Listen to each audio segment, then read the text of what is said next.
What drill bit do you want to use for drilling into plasterboard? Well, the short answer is any drill bit will work for drilling into plasterboard, but there are some reasons why you want to avoid some and some things that can make it a little bit easier. So let's talk through some of the differences. Got a wide selection of different drill bits here. Got an SDS drill bit. The difference with an SDS drill bit is the shank there with the slots in it. I got a regular masonry drill bit. You can tell a masonry bit because of the head. This is a high-speed steel metal drill bit. This is a Bosch multi bit, so it's made for all different kinds of materials.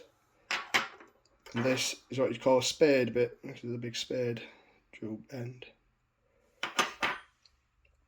So let's talk about these different bits. The SDS, massive overkill for going through plasterboard. If you don't know what drill bits are, you're not going to have an SDS drill anyway. And you should never try and use one of these in a normal drill because it won't fit in the chuck properly.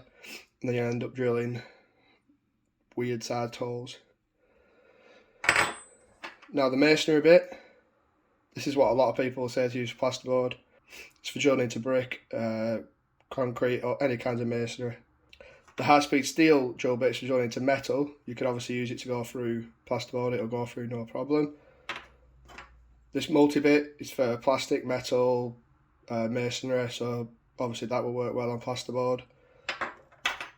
And this spade bit is a wood bit, but it will also work very well on plasterboard. Now, why would you use one drill bit and not use another? Well, drilling through plasterboard actually blunts a drill bit much more than you think it would. So you don't want to be going through with a nice, shiny, brand new metal drilling bit because you're just going to blunt it, and any drill bit will do this job, so why ruin a good drill bit?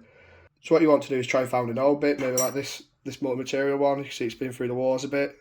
It'll still go through plasterboard absolutely fine. But one thing I would say if you're a bit unsure about your drilling is try and find one with a brad point on like this. So it doesn't have to be a spade bit like this. You can get wood drill bits that have a brad point on like this. Now all this point does is helps you locate when you're drilling, so you make sure you get it dead central.